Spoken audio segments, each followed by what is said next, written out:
Good evening. I'm Alexander Rose. I'm the executive director here at the Long Now Foundation.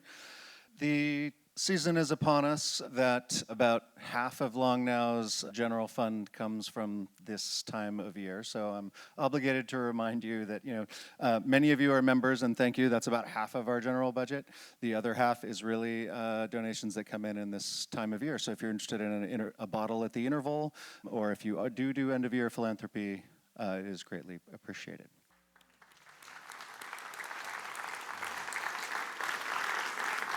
I'm sorry, I have a cold, and it affects my voice and probably my brain.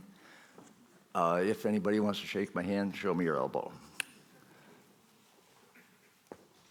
Recently, we had David Grinspoon here talking about the Anthropocene. Tonight, we're talking about the Good Anthropocene. And our speaker will get to the good part. But Anthropocene is still a question how you pronounce it, but a question of what its size is. So Grinspoon's thought was, it's a cognitive planet now, and that's a change as profound as any that life has done in the past. And life in the past is separated not just epochs. Talk is of making the Anthropocene an epoch, kind of like the Holocene epoch, which is just 10 or 11,000 years old. But he says, no, I think it's an eon. And the shortest eon, the most recent eon, is the Phanerozoic, which dates back to the Cambrian explosion, which maybe we're having a sort of a Cambrian explosion-like time now in various respects. And that was 540 million years ago. So that raises the deeper question of if we are getting into an Anthropocene eon, it's really important to probably get the early stages right because the leverage is enormous as you go out that kind of distance. And nobody has looked closer at the kind of leverage it takes to get it right than our speaker, Elena Bennett.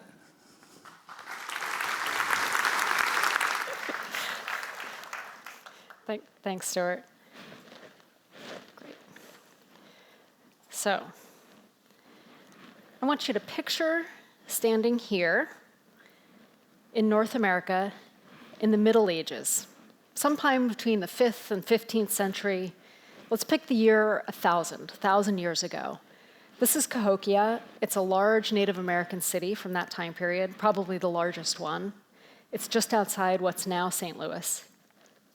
If you want to get really into this, you can either look at the image or close your eyes. And I want you to think about living there. What did you spend your time doing? Who did you interact with and how? What did it smell like? What did it look like? What did it feel like to live there? And when you have that in your head, I want you to imagine talking to one of those people that you interacted with over the course of your day and trying to explain the world of today and how we got here. How do you explain the arrival of Europeans, people you probably didn't even know existed? How did you explain the impact that those people had on you, not only in terms of disease and warfare, but also on your values as a culture and your understanding of your values? How do you explain the combustion engine, the automobile, the cities the size of St. Louis, skyscrapers, any of that, the way we live today, running about at high speed, chasing after pieces of paper money that denote all kinds of power and value? It's really hard to imagine that the Cahokians of 1,000 years ago could have told stories that explain the next 1,000 years. That's what I want to talk about today.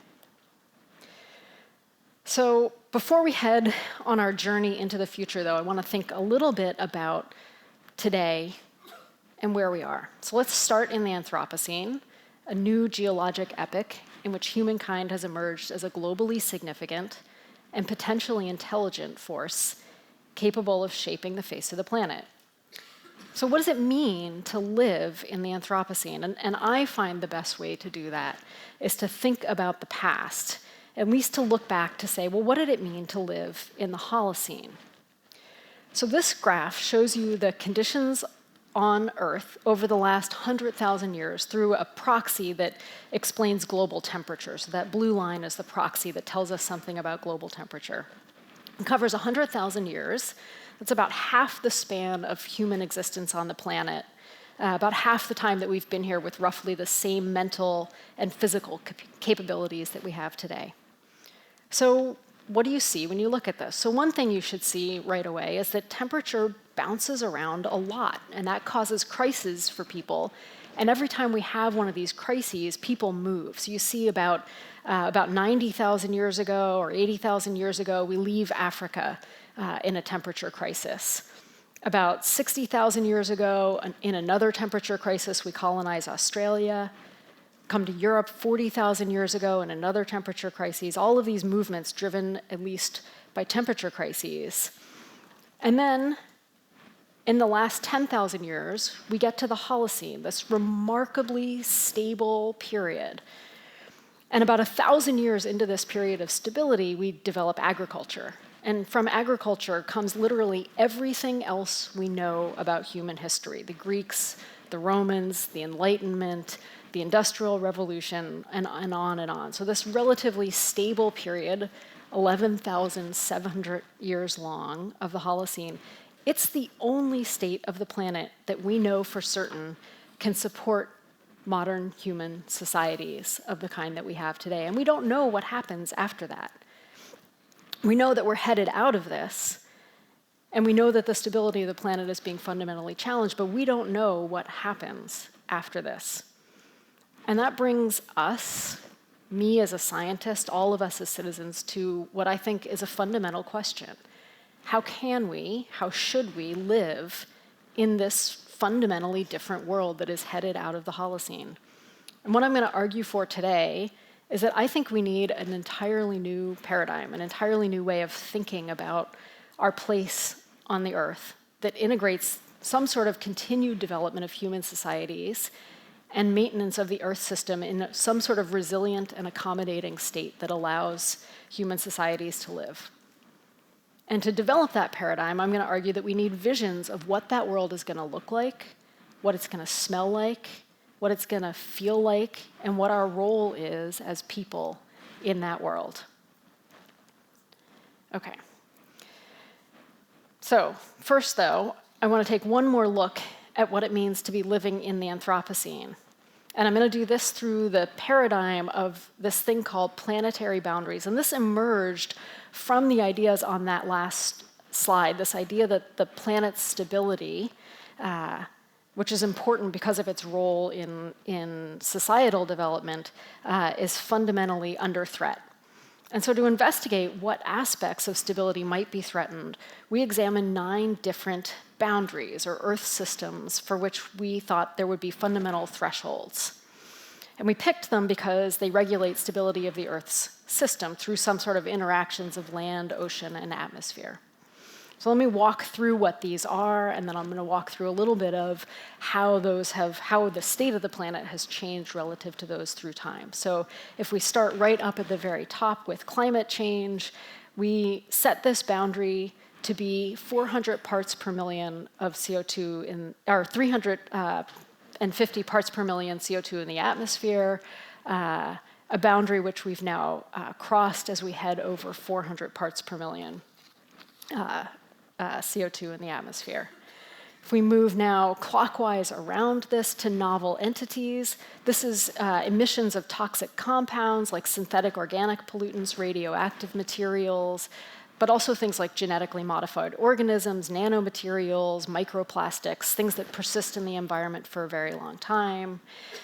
Next, we have stratospheric ozone depletion, the ozone layer in the atmosphere that filters out all sorts of harmful ultraviolet radiation from the sun, and we have set a limit for that.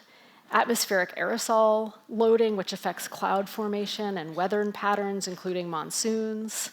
Ocean acidification, so about a quarter of all the CO2 that we emit ultimately gets dissolved in oceans, and there it forms carbonic acid, which decreases the pH of surface water, and that increased acidity changes the available carbonate, which changes the building block that's used by corals and other shell-building animals to build their shells.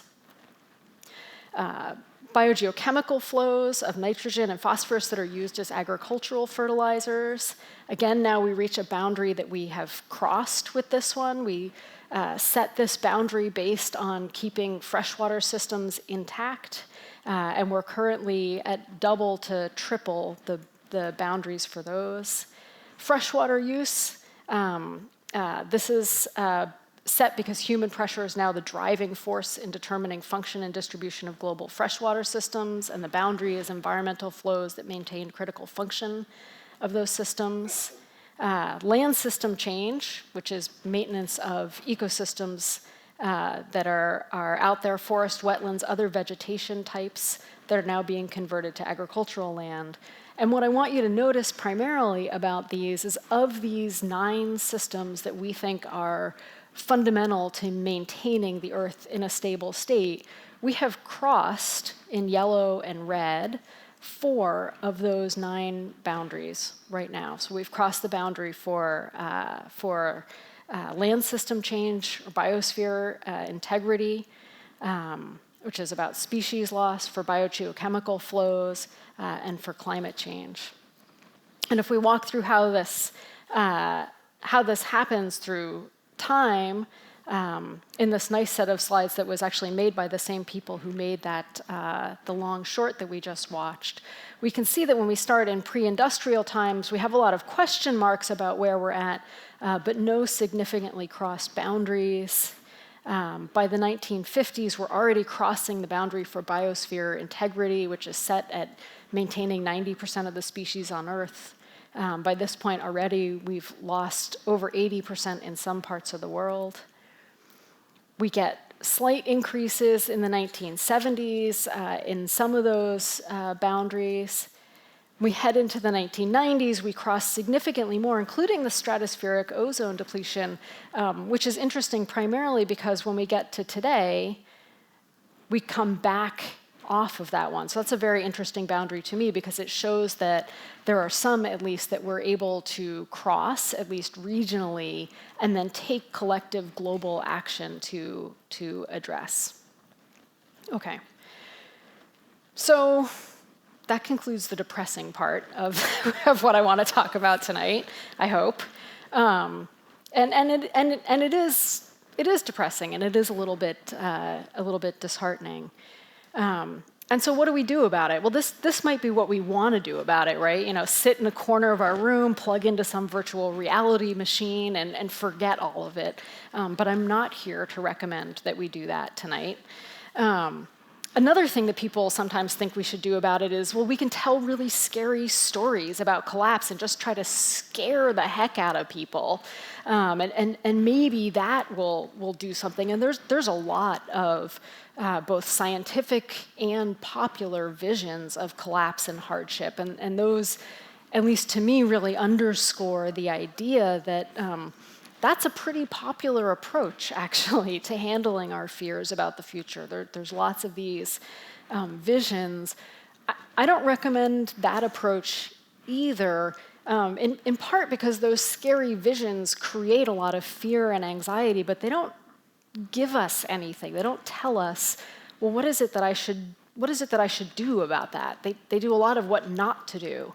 And even on the not to do, it sometimes is a little bit unclear, but they don't give us what should we do. And I think that's the reason why these negative visions haven't always created the kinds of action that we hope that the fear-mongering is going to create. And to me, that's really important for a couple of reasons. You know, one is our children and our grandchildren and our great-grandchildren are going to live in this world. They are going to live in the Anthropocene. And as Stewart was saying, the way that we start that is a very powerful force for how that's going to look hundreds or thousands of years into the future. And a second reason that it's important is that the visions of the future that we're presented with and that our kids and grandkids are presented with are going to shape our decisions and our actions and the way that we feel about the world. And so to me, doing things that expand our range of positive vision it's just incredibly important. We don't right now, at least to me, have a clear and viable answer to the question, what do we want the world to be like? in 50 years or 100 years or 1,000 years. And so the project that I want to talk about tonight is all about generating that vision or generating those visions, because it's probably not one vision of what we want that world to look like.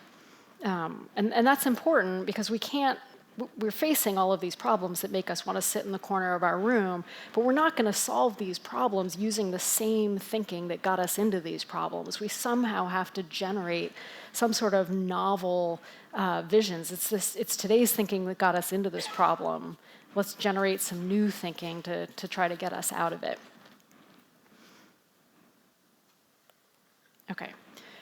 One more idea that I want to introduce first before I get into what some of those visions of the future might look like. And this is subtle, but it's a really important, I think, shift in our thinking. So we used to tell this story that there were these things on the planet called natural ecosystems, and that people were basically in the way, destroying things, causing problems, mucking it up.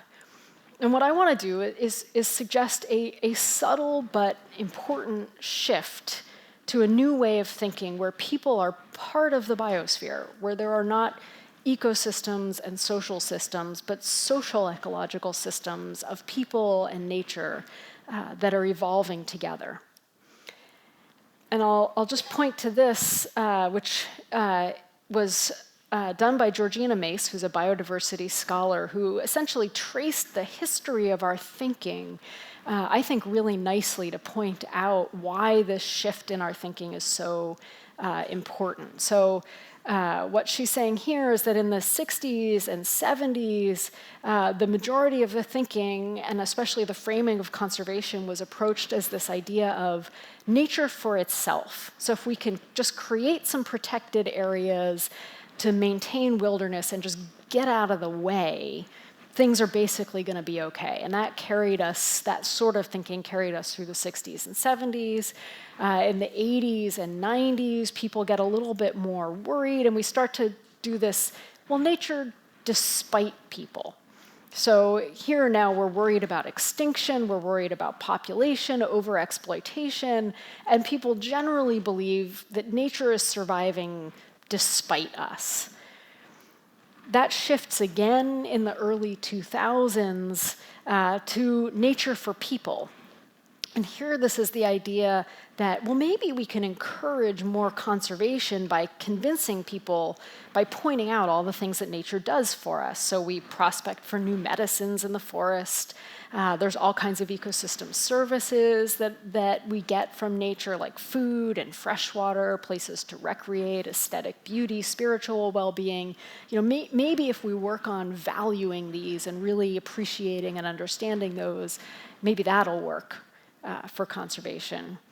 And finally, now we're shifting, I think, or need to shift maybe, to this world where we start to think of people and nature together, where we understand this as a world that is full of social ecological systems, where people and nature are intertwined, and where the focus is now on management that is maintaining the resilience and the adaptability of this system. Here's why this framing is important. If we think of ourselves fundamentally as being outside the system, then our goal is just to get out of the way. And for one thing, I just don't think that's the right way to think about this problem. And for another thing, we're too big. There's too many of us, and our impact is simply too dramatic to just get out of the way, no matter how much we might want to. We're never going to set aside large enough swaths of the earth for conservation. So, I think of this in some ways, it's like a you broke it, you bought it situation. We own it now, we're here, and we need to do something about that. And I would argue that we need a new, humble way of thinking about ourselves and our role, where we are part of this system, but not the only part of this. Okay, so this feels hopeless. can feel hopeless. We've crossed 4 out of 9 planetary boundaries. Scientists are screaming at us that we're changing the Earth system. We're on our way fundamentally to crossing more of those boundaries. We often don't even understand them. We're still arguing about our role on the planet and how to protect parts of it.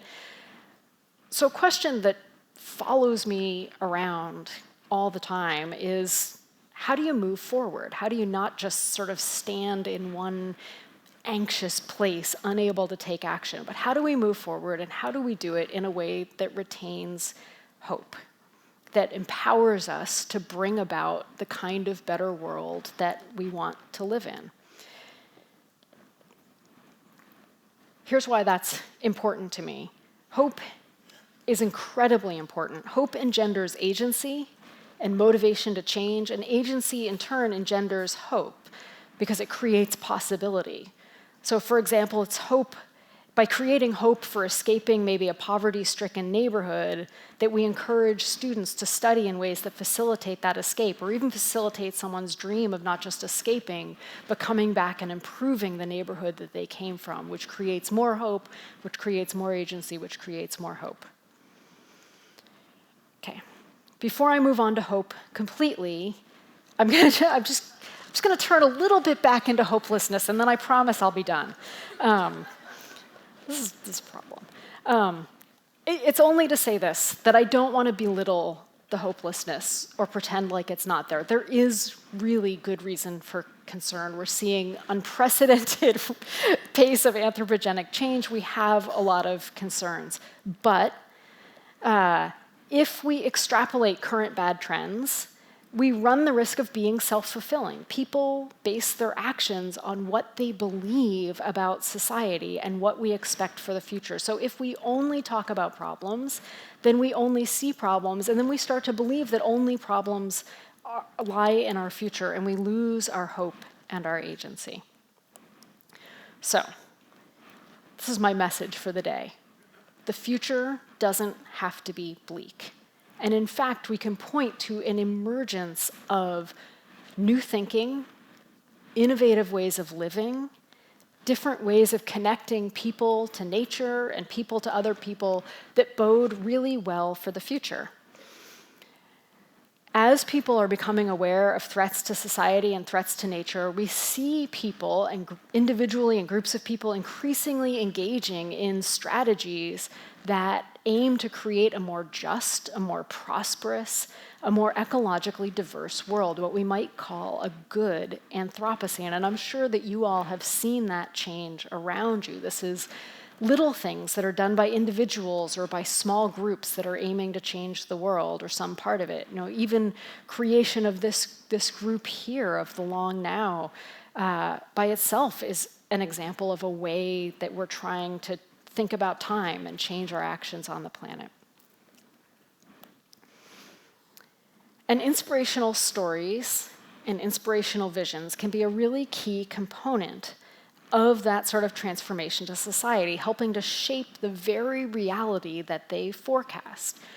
If the stories that we reach for when everything seems to be coming apart are ones that lead on themes of disaster, on fragmentation, on breakdown, on stories that offer no hope of making it over the chasm to safety, then it becomes so much more likely that we're going to find ourselves confronting just such a scenario. But if, on the other hand, we have stories, visions, signs, weak signals, so-called pockets of the future in the present that are positive, that are inspiring and purposeful, they have the power to drive us in a different, more hopeful kind of transformation. So in science, we call this kind of storytelling scenario building. So this is the practice of telling several imagined stories about the future and how the future might unfold. And it's been used for a long time in the military community, in the business community, and in international science communities to explore different alternative futures and to help us improve capacity to respond to and even to shape the future. So if I give you an example, one of the early business adapters of scenarios was Shell Oil. And they were a very small company in the 1970s, and oil prices were low. And Shell, as a minor player, was busy developing different scenarios as a way of increasing their corporate adaptability, sort of staying on their toes, and kind of imagine lots of worlds so we can be successful no matter what comes about. And they happened to have one scenario in which oil prices rose dramatically. It was controversial, it was even radical, but it wasn't unrealistic. And that led the company to change some of their practices to sort of hedge against high oil prices. And for those of you who were around in the 1970s, you know that, of course, what happens is 1972, OPEC forms, and prices rise really rapidly and really dramatically. And Shell was one of the few companies that was able to take advantage of their adaptability to respond really quickly to this new world order. So that's an example of how this kind of scenario planning might work in a business sense. And scenarios have been used in the global scientific community as well. So the Millennium Ecosystem Assessment was the largest ever assessment of the state of the planet by over 1,300 scientists from dozens of different countries all around the world. And as part of their efforts, one of the things that the Millennium Assessment did was develop a set of 4 different scenarios about the future. So those scenarios looked like this. So there was a scenario called global orchestration, in which there was a globally connected society, was focused on global trade, on economic liberalization, reactive to environmental problems but not proactive to them. Really a world that's focused on reducing poverty and inequality and investing in public goods as a way to solve problems. There's a world called order from strength. This is a regionalized and fragmented world, very concerned with security and with protection, emphasizing primarily regional markets and paying very little attention to public goods, and again, reactive to the environment. We had 2 more scenarios, one called Adapting Mosaic that featured watershed-scale ecosystems that are the focus of most political and economic activity, with strong local institutions and ecosystem management with a strongly proactive approach to ecosystems. And another proactive one, Techno Garden, with this globally connected world relying strongly on environmental technology. So these are interesting, but all of these, and nearly all of the scenarios that have been developed by the global scientific community, have these visions that I would argue they're interesting, but they're kind of poorly articulated. They end in these kind of utopian fantasies. They often overestimate conventional ideas like technology or localism. We overestimate the power of those conventional strategies to bring about real change. And they lack a lot of the detail, the surprises, the transformations, the things that are the hallmark of how real history has unfolded. But we can't be too harsh on these. The goal of these scenarios wasn't to tell positive stories, but simply to understand pros and cons of the world around them. One outcome for me of being involved with building these was this realization that none of these solutions works perfectly. So for example, poverty alleviation is great for some things, but causes irreversible environmental problems when it comes too fast. And local solutions are great for local problems, but leave us in the lurch for facing global problems like climate change. And another realization for me was that trying to invent stories about the future from whole cloth, especially starting globally from the solution, wasn't really all that effective. You know, to me, the stories felt a bit shallow. They left out a lot of things that I knew to be important in the world that I was living in. They left out all kinds of cultural diversity, for example. They left out political economy and questions of power. They left out important differences in worldviews and how those might play out in the future. And really importantly, they left out things like trust, hope, fun. Those are things that affect all kinds of the ways that we interact with each other and with nature. So in fact, if we think about the future, it's likely to be radically different from today. So think back to that example of Cahokia at the very beginning. When we think 1,000 years out into our future, that future is likely to involve fundamental alterations of human-environment relationships across a variety of different settings, changes in values, assumptions, cultures, worldviews, even power relations that affect social norms and behavior.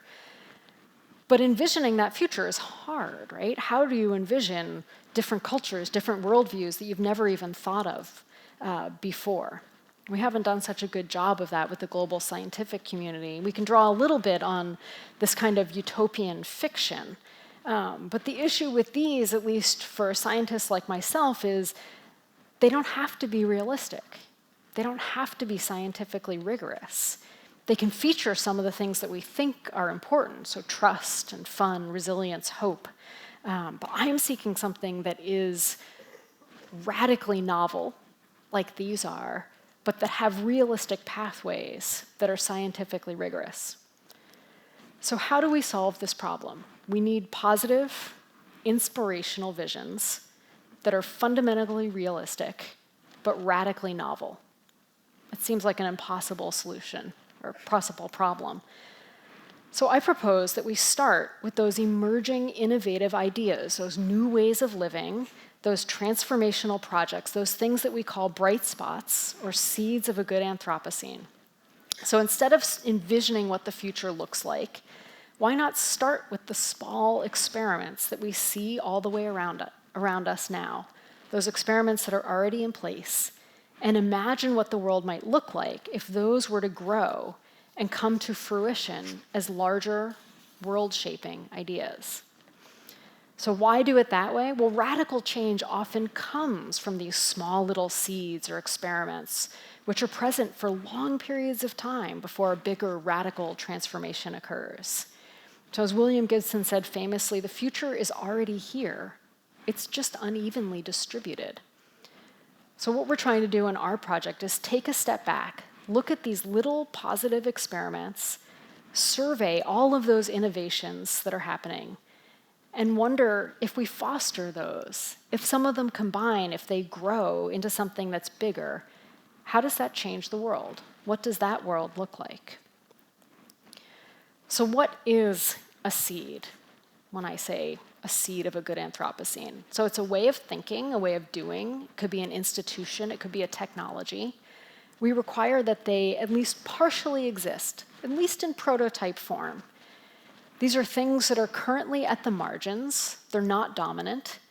They have to contribute to a good Anthropocene, at least according to someone. So recognize that even in a room like this, there are many different ideas of what is good in a good Anthropocene.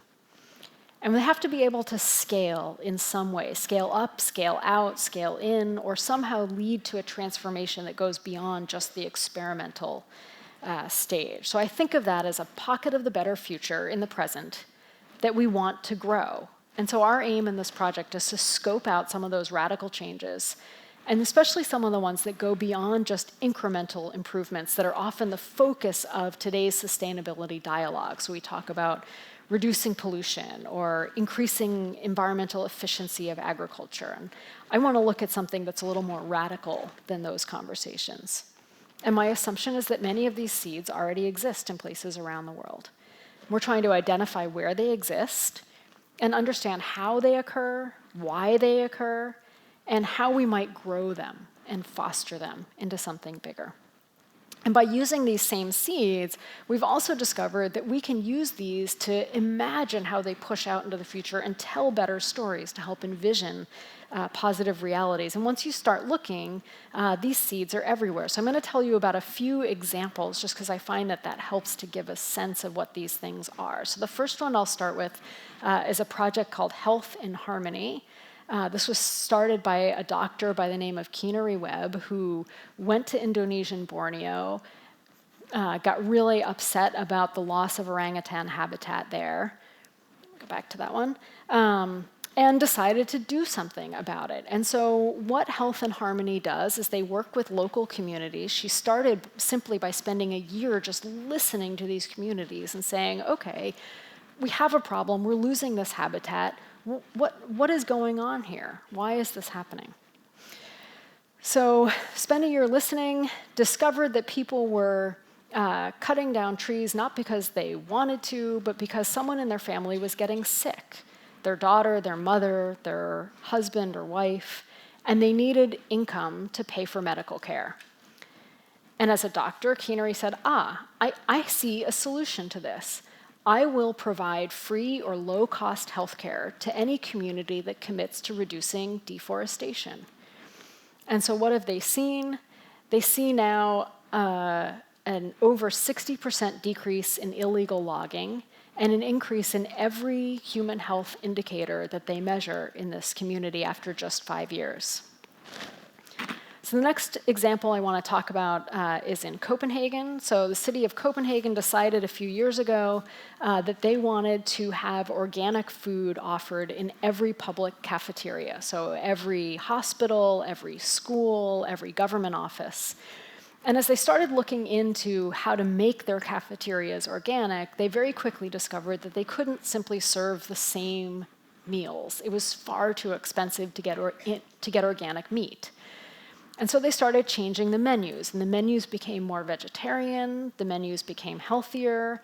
As the menus became healthier and more vegetarian, they started to realize, we've been cooking all of this food centrally and then just shipping it out to all of these cafeterias where people are basically just reheating it and serving it.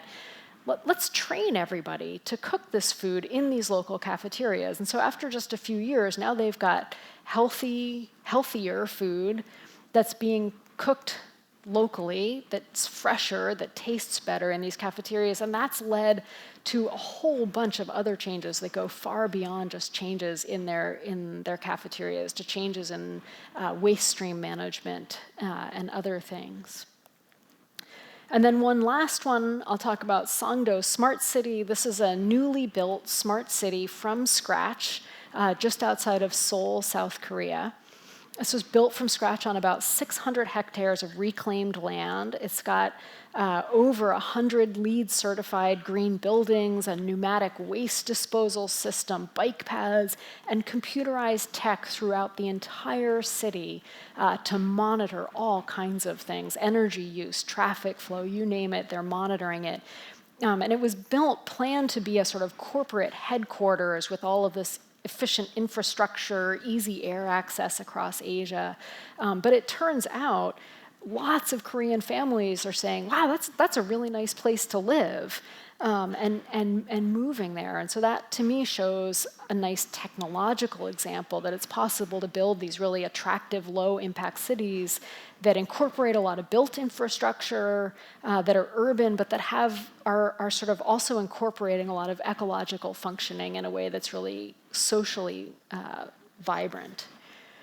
So those are 3 examples, and luckily it turns out the world is full of these experiments of people trying things like this all over the world. And so in this project that we've been doing, we have collected over 500 of these examples from all around the world through a participatory process where we've reached out to mostly scientists and activists all around the world to get some examples of these. So I'll say just stay tuned for the end of my talk to find out how you can submit your example. So a quick word about the seeds. The game here is pluralism, novelty, and radicalism. So the idea is not to define a single good Anthropocene or to try to get consensus on whether one is possible or what it looks like, but to explore the vastness of this idea space and increase the diversity of conversations that we're having about the good Anthropocene and whether it's possible. So we're really aiming for pluralism, capturing lots of ideas about what makes a good future. That sort of diversity and novelty is often really downplayed in the global scientific models and global scientific scenarios, but we know that diversity is essential for resilient, thriving ecosystems. And then we want the sort of radicalism. We need new stories, and therefore we need new kinds of seeds. So pluralism, novelty, and radicalism. And when we look at the database that we have have developed, we get this real diversity of initiatives that are listed here around this circle in which we've clustered them into different colors or different ideas. And these include different things like novel technologies to reduce ecological footprints. It includes efforts to increase sustainability of food production, improve equitable access to resources, to education and power, and novel educational formats that help transform worldviews. And of the ones we've collected so far, we find 6 different clusters, which are showing to us that a lot of these seeds address a number of critical issues around ideas about green urban transformation, about fairness, about links between food and biodiversity, about urbanism and urban transformation, as well as efforts to create change that'll help us remain within planetary boundaries. Okay. So, if we imagine ourselves in this kind of now here, where we've come from the past, and all the evidence is that over history, and especially over the last 50 years, we have caused a lot of environmental decline in environmental quality, even as human well-being has increased. And on average, it has increased over the last 50 years, a sort of paradox of environmental decline and human well-being increase.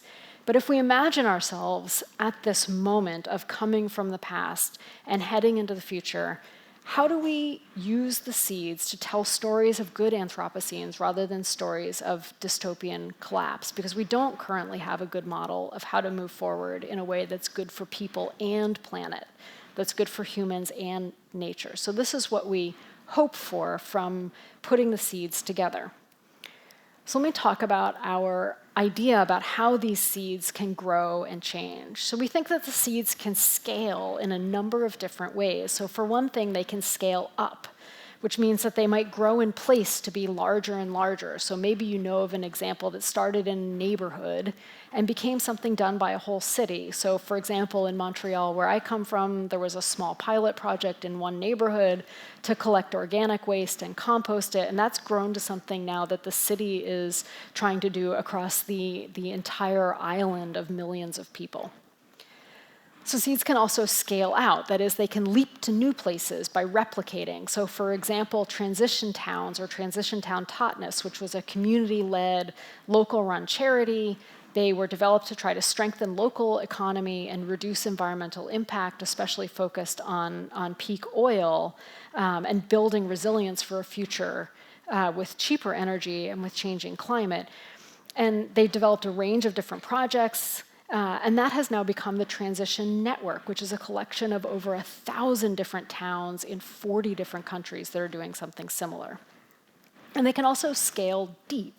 So that is, for example, when a seed creates new types of change. So I'll go again to Montreal.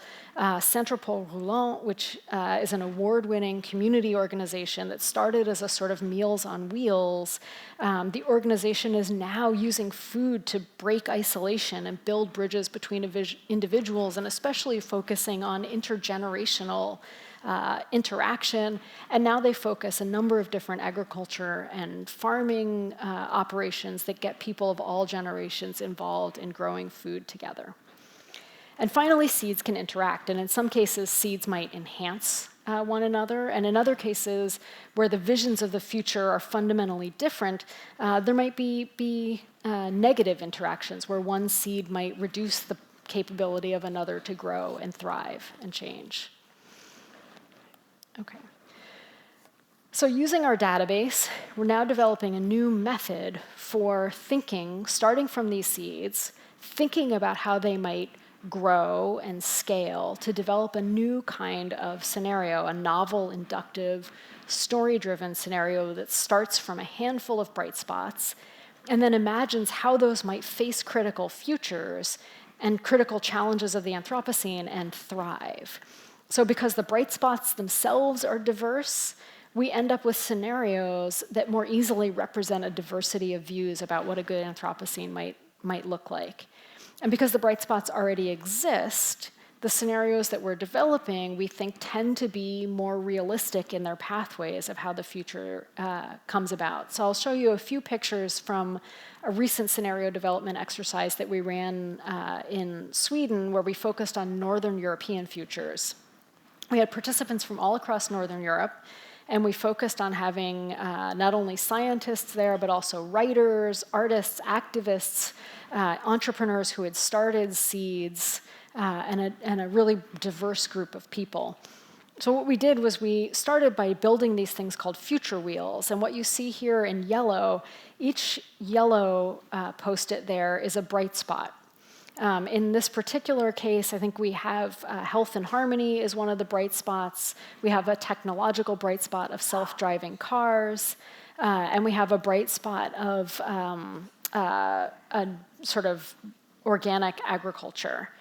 And we asked people to imagine if these bright spots were in their most mature format. So if these bright spots were spread throughout the world, what does the world look like? And so what you see here in blue was our first set of ideas about the future, and then that has follow-on effects in red and follow-on effects after that. And then we imagine how those three seeds are interacting. And from that, we develop these images of positive futures. So, but then we need to figure out, well, how do we get there? So this is how we imagine getting there. And we go back and forth through time with these three horizons. So let me explain this just a little bit. So the first horizon here now, which starts up high and goes low, on that y-axis is strategic fit. So the first horizon is stuff that fits really well with the way the world works now. This is the business as usual. But you can see by that decline, it's things that we think are a bad fit with our imagined positive futures. To the contrary, the third horizon is our pockets of the future that are embedded in the present. Those are the emerging patterns that are going to be the long-term successor to the first horizon. Right now, they're just on the fringes. They're appearing and growing on the fringes of the present system, developing new ways of meeting emergent conditions and possibilities. And so some dominant pattern is going to emerge, but in the process of developing this, we've got many different future ideas sort of jumbling around in that third horizon. And then the second horizon is this turbulent domain of transition. This is transitions and innovations, things that people are trying out in response to the changing landscape between the first and third horizons. And the second horizon turns out to be really important because that provides the disruptions that are needed for the more radical third horizon things to emerge, and for some of the first horizon systems to disappear. And so what we do is take some of our ideas about how the future might play out, and we work forwards and backwards along this first horizon, third horizon, until we're able to develop a storyline that gets us from today, from the futures that we have right now, to our vision of how the future might work with those future wheels, starting from our bright spots. And what we hope is that we get realistic pathways to radical futures. Okay, so in this particular instance in Northern Europe, we developed 4 different stories that featured things like rewilding, the radical listening that came from health and harmony, value shifts, transparent local governance, more time to spend with family, more time to engage in civic governance, more connection between people and nature, decentralization of power, and decline in the power of corporations in particular. Because we have these diverse bright spots, we get this sort of diverse view of what a good Anthropocene might look like. And because we work through this first horizon, third horizon framework to trace what new things we need to get to that world and what old things need to go away, it really helps you to see the pathways. For example, in these scenarios, the use of technology to free up time and resources. And in one of the scenarios, for example, that started with self-driving cars, that became an important vehicle that freed up people's time. And that time, along with value shifts, led to changes in the way that people interacted with each other, which led to changes in governance, which led to what we called radical listening councils, which were basically local governments' way of organizing themselves. Once we had that sort of local radical listening council, we then realized, well, we needed the WELL, which was the World Environmental Learning Library, which was a way that all of these different local communities could connect to one another and share information about how they were solving problems, so that communities didn't become isolated and small in their thinking, but rather became broad and expansive in their thinking. And that's just one of the scenarios. Other scenarios that we developed featured innovative finance, novel economic systems, massive rewilding projects, or other indigenous community-led transformation. We got this really broad variety of different scenarios. And we're trying out other methods as well. So we have some old-style Dungeons and Dragons kinds of games with dice that we're using with the bright spots to help people sort of mash different bright spots together and ask what worlds emerge. We've got some games that we're playing with virtual reality.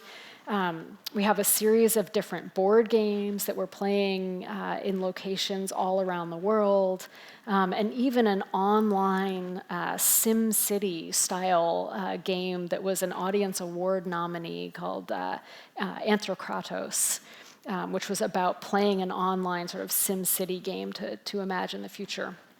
And we've done these in a variety of ways, in a variety of different places around the world. We've done them in Asia, Africa, in Europe. We have plans to expand now to North and South America. And now that we're starting to build this set of scenarios, we can compare them. So we can learn what is the same and what's different in the ways that people think about a good Anthropocene, and explore a variety of different pathways to get to some of these Anthropocenes. So beyond telling these stories, one other thing that we're doing with this database of 500 seeds is thinking about change. So in other words, what makes the seeds scale? Some of them scale. Some of them scale up, they scale out, they scale deep. Some of them thrive. Some of them emerge, they seem like great ideas, and then they fade and go away. And with our database of 500 of them, we can explore what is it about local political systems or local governance or institutions that helps some of these thrive while others go away. What is it about leadership? What is it about the ideas, or how those ideas work with or against the kinds of problems that people are facing, that either fuel articulation of new ideas and change people's experience, consolidate into a new regime, or that leads some to be squeezed out by other macro structures and go away. So let me just end by coming back to this idea of living in the Anthropocene, of exiting the Holocene and living in this new world. And let me argue once again that in this new world, we need a new way of living on a planet. We need a way of living on the planet that's good for nature and people together. And that's a subtle but fundamentally really important shift in the way that we look at this problem. And I hope that I've convinced you tonight that developing truly innovative and inspiring scenarios about how that might happen, how we might get to a world that is good for people and nature, but scenarios that remain grounded in reality, that's a critical challenge for us in the global community. And we're going to need radically new visions about the human place. But luckily, there are people already working on this all around us right now in ways big and small. They are creating seeds that we think can grow into a good Anthropocene. So I want to thank people who have come to scenario development workshops like this one, especially thank my fellow leaders of this project who come from all around the world and have been developing this idea, and invite you to contribute your seed at our website so that we can change direction, so that we don't end up where we're heading. Thanks.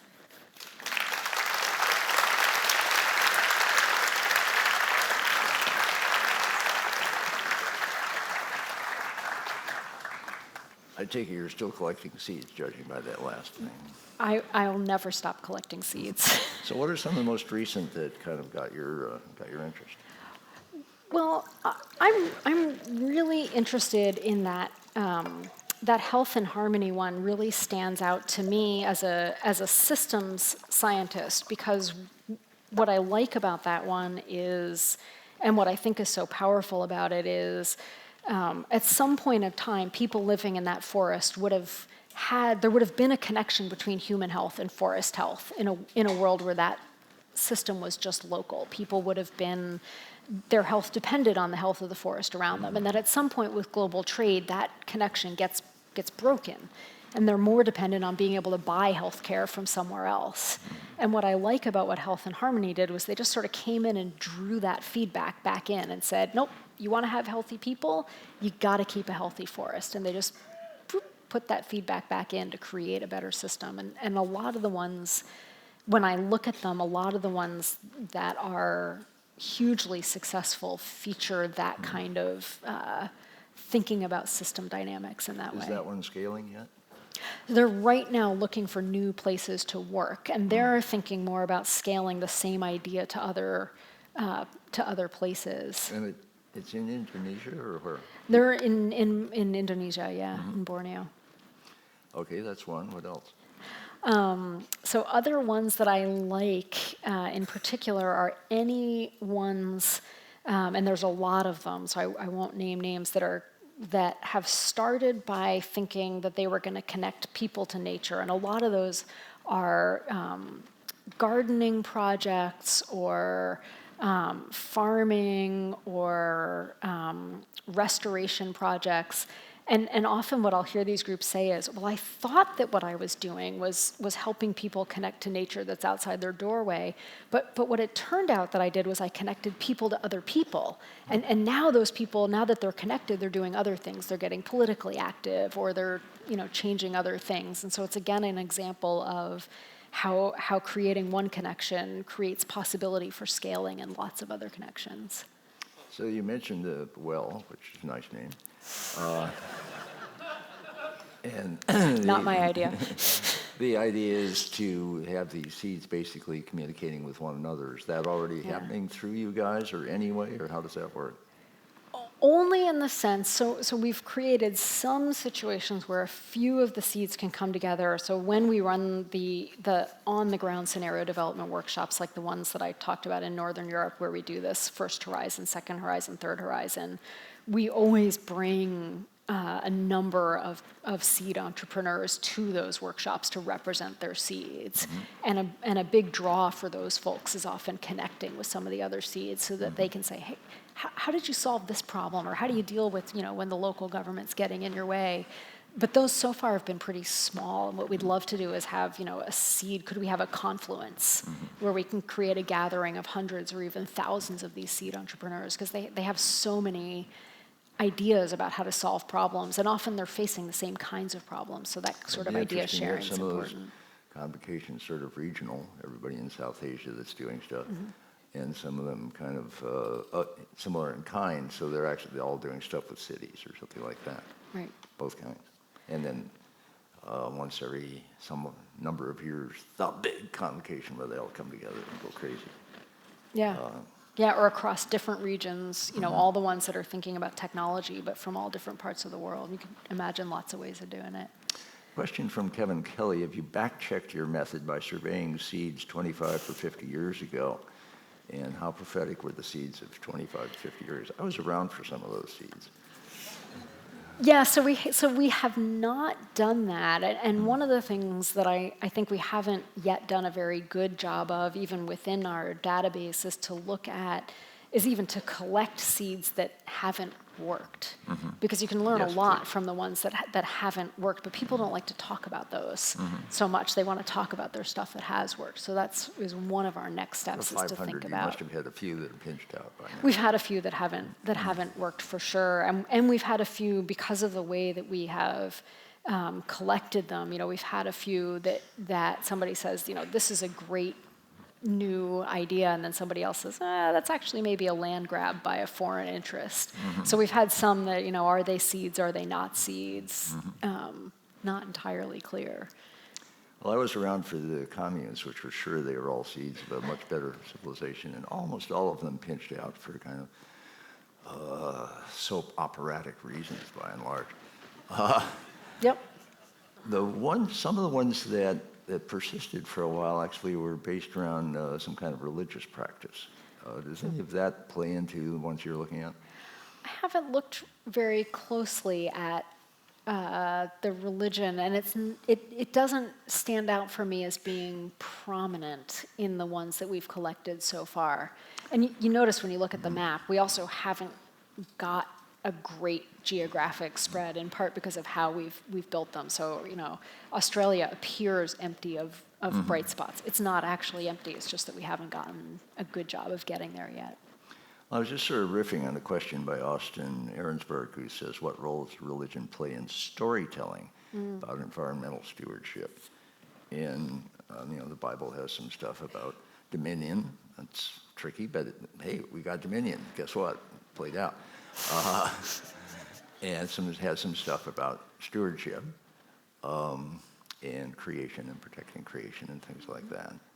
On the other hand, Christians have not been always that great about taking care of nature.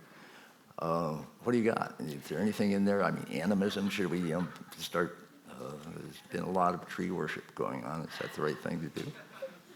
Yeah, I'm trying to think if we have any seeds that I don't think we have any that emerge from that strong religious feeling. And certainly there's been a lot of arguing back and forth over whether that stewardship has been a positive or not so positive role in the way we see our place on the planet. So fun to see Chick Kallenbach's Ecotopia up there. And a lot of this really sounds utopian to me, and it sounds kind of left liberal, a lot of it. So tell me about some seeds that make liberals squirm, but by God, they're onto something. Yeah, so we have had a hard time getting a lot of seeds that make liberals. There are some, and I think, to some extent, some of the technology and some of the sort of top-down control, and there are some of those, tend to make us kind of, Say more. What's a technology one that makes you squirm, but they might be onto something? Let's see, a technology one that makes me squirm. So there are a fair number that are sort of, GMO-oriented or, meat, invented meat development that, I'm not so sure, but I like to play those out because it forces me to think about, what is my place and what do I think and how do these play out? I'm in the one that I talked about with these self-driving cars.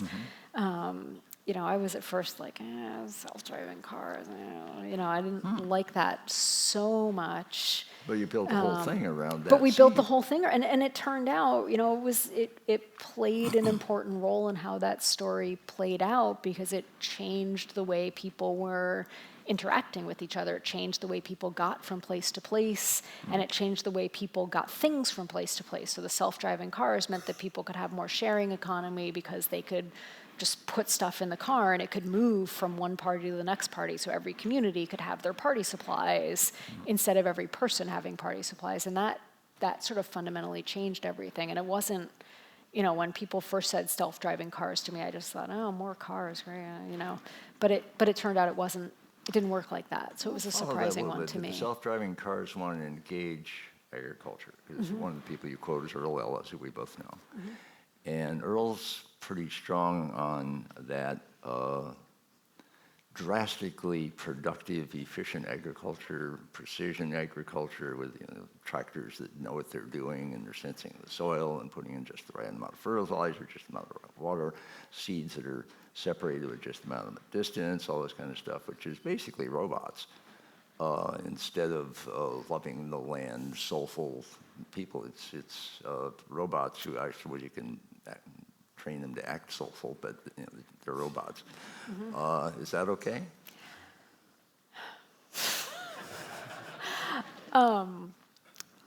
So besides doing this work, my other hat is I work on agricultural systems. And my experience there is that efficiency has not been good for us. Efficiency has led us down a road with agriculture where we basically engineer systems to be tighter and tighter and more controlled, which makes them much less resilient and adaptable. So we get systems that just don't have the kind of flex that I think we're going to need as we head out of the Holocene and into the Anthropocene. We're going to need systems that can change and adapt. And we have fundamentally built an agriculture that is not very adaptable. It depends on subsidies and efficiency and this sort of more crop per drop mentality. And that has not been very good for us. Okay. Mary Mangan, online, asks, if somebody in Cahokia was asked to do the experiment on visionary, around some promising seeds, what would have been for them, and how did it play out? Cahokia faded. Cahokia faded for a lot of unknown reasons, but I know, but isn't that weird? It's still unknown. Get on it, researchers. We need to know what the hell happened. It's right there. It's pretty cool. If you haven't been, I highly recommend going. There might have been a religion that often takes them. Back to religion. What's hard for me to picture is the Cahokians predicting, or at least putting into their scenarios, the arrival of Europeans, which undoubtedly must have played a major role if Cahokia was still around. And I just can't imagine how you come up with that in a scenario, which makes me think that even the stories that we tell now, we're going to miss things. But my hope is that, as with the global scenario development community, it's a way of staying on your feet. If you aren't picturing there's only one way the future is going to unfold, but you think, oh, there's this range of possibilities, even if you're wrong, you're more likely to adapt more quickly because you've already thought about multiple possibilities. So, even if we don't catch all of the things that are going to happen or predict it exactly right, I think that we'll create hope and we'll create a sort of flexibility and adaptability that I think is going to be critical. One of your charts that I loved that you had at the beginning is sort of the sequence of how we're thinking about nature the last 4 or 5 decades. I could have used in the talk I gave last week. But it's interesting because you show the progression of 4 stages, sort of 1 per decade, and right now we're at people and nature. But that rate of change suggests that it's only going to last about 10 years, and we got a whole, 10,000 to 450 million years to go yet. Do you think that's the last shift, or is it trending somewhere? I sure hope it's the last shift. But that's what the previous group hoped too, probably, right? Did they? I wonder if the people who were thinking about nature for people. Yeah, they thought that maybe they thought that ecosystem was the last. services, we do the math, we do the economics, and in Costa Rica and places like that, you just get the water and all the things that you want to have sort of covered, and you get the government to go along with accounting for it in an economic way, that all would be well. What happened? Well, it doesn't work so nicely like that. Oops. Okay. I mean, sometimes it does, but it doesn't always. And I think there's a lot of arguments for needing something that is more grounded. I think sometimes it does help to think about benefits that we're getting from nature. It certainly helps us to think about things in a more multifaceted way. I don't know where we're going, people and nature, to. Well, tell the me. Breakthrough Institute over in Berkeley likes to talk about decoupling, and Earl Ellis is in the thick of that. Or basically, the less we do basically any kind of exploitation of nature, the better. And that's a bit of a separation as opposed to complete immersion. Are there some cases of seeds that have that quality? Yeah, there are some that have that quality.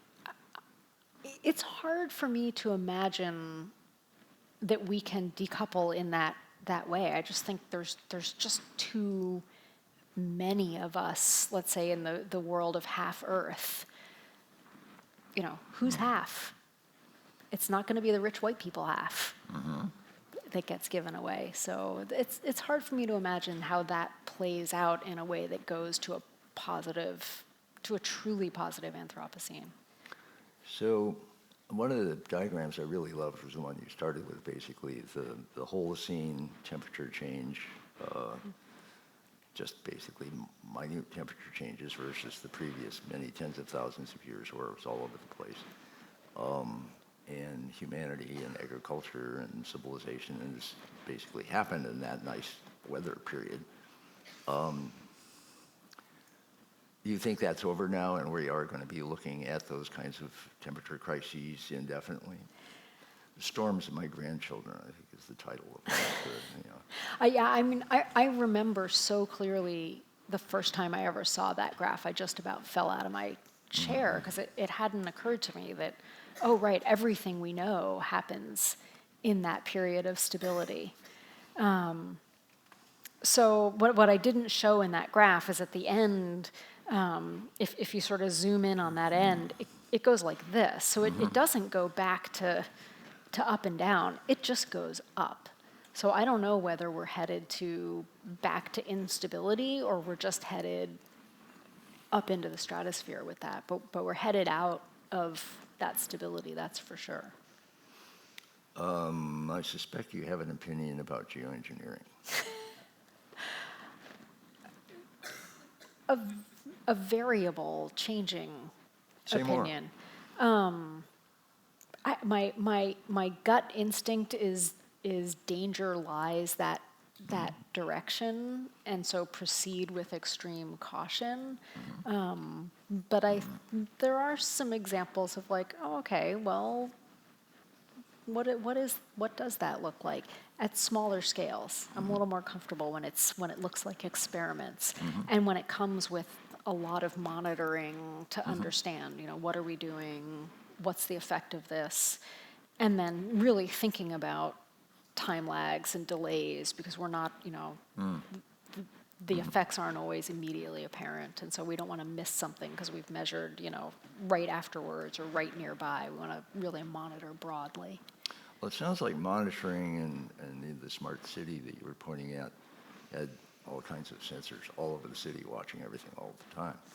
And it looks like one of the things that's coming on is a whole lot more capability of sensing what's going on, not only with us, but what's going on in nature.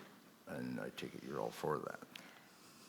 Yes, if we're thinking smartly about it, right? So it's one thing to monitor and just collect all that data and put it in a dusty binder somewhere, and it's another thing to take that information and really think about what it's telling us and think about time lags. So, we've been talking about adaptive management of ecosystems for a long time now, where we basically, treat management like experiments. Try something and see what happens. Try something and see what happens. To me, that monitoring data is important, but only if we're using it to see what the effects are of what we're doing and then adjusting based on that. Otherwise, why bother? Should that data be publicly available? Oh my goodness. For lots of people to do seed-like things with it. Julie? I mean, I think it depends what sort of data. If you're talking about someone's personal data about where they're going, then... The animals and the trees and the weather in detail and stuff like that. I mean, I think a lot of it we can only win by making information available for people to play with. I just got a flash of people freaking out about collars on animals, that they were invading their privacy. And in a sense we are, but if they don't mind, and two, if it helps us protect the habitat that it turns out they need, then that's probably not a bad thing, right? Yeah, I mean, it depends a lot what data we're collecting and what we're doing with it, and at what scale. Are you making every individual piece available? Are you sort of collecting and anonymizing things? I mean, you don't want, for example, information available on where the last rhinoceroses are so that the poachers can go, hey, I got it, they're right there on the GPS, I just got to get there. Good example. There's some danger for sure in that too. Fair point. Alyssa asks, what seed do you feel is essential to a good Anthropocene that you haven't been able to find yet, but you're looking hard?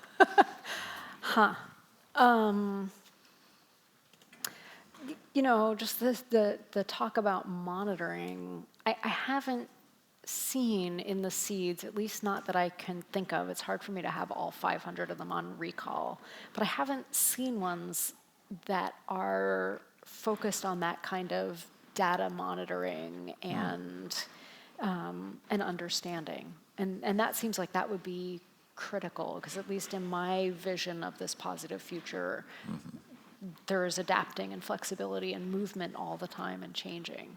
And that would require there to be a seed out there that is doing that kind of monitoring and then suggesting what sort of adaptation we need. How do we need to move and flex? And I don't think that we have one that looks like that. Well, Planet Labs here in town is doing sort of daily Earth Yeah. in considerable detail. More Actually, to they're a come, great I'm sure. example. And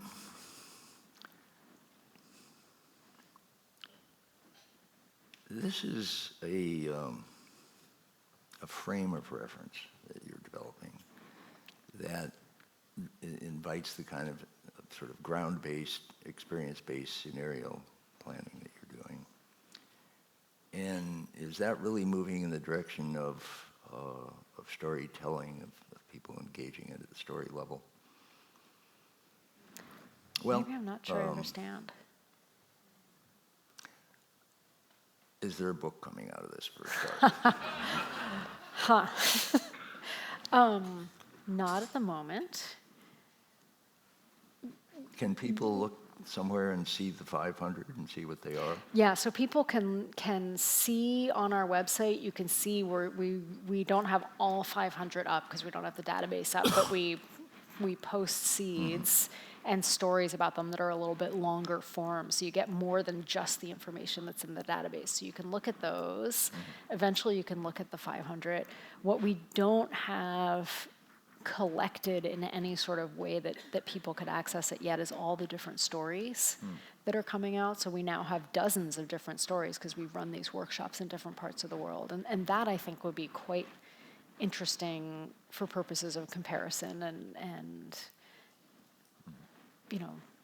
looking at how those are different and the same. Inspiration. What's the website? Where do they go? It's Good Anthropocenes with an S.net. Good Anthropocenes. Yep. Yeah, because there's plurality. That involves other planets. Not just many stories.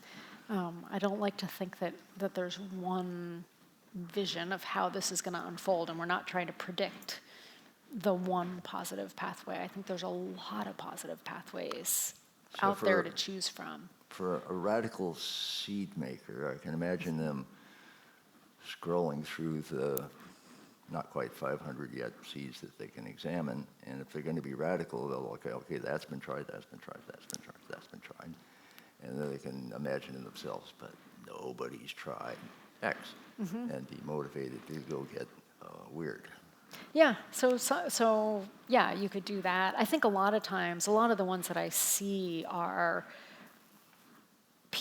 somebody notices a problem, or somebody notices a sort of space that's not occupied, which could be a physical space, a schoolyard or a roadside between the sidewalk and the road that's not being used. And says, I could do something with that space, or a virtual space that somebody's not occupying in that community, in their community, of connecting one thing to another thing. And it seems like a lot of them emerge from that. From 500 on to 5,000 on to a great many good Anthropocenes. Thank you, Elena, for doing this. Thanks. Thank you.